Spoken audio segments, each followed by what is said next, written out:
cup oats, 2 cups homemade nut milk,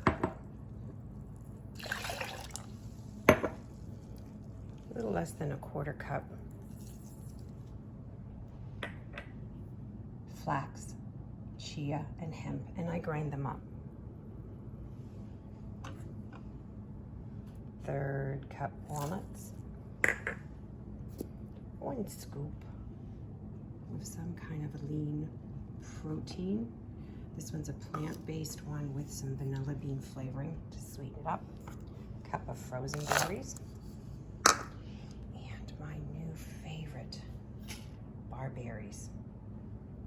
These are a little tart, but I did put a whole 1/2 cup in because I love them. So we have oats, we have milk, we have nuts, we have some healthy chia seeds, hemp, and flax, some flavor and protein, some frozen berries, and some power food barberries.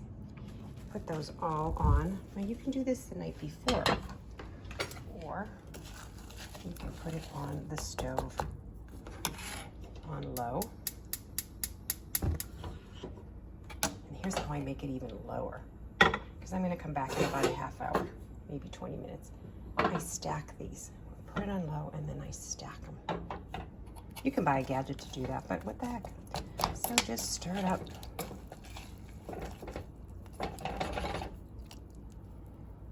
Put the lid on.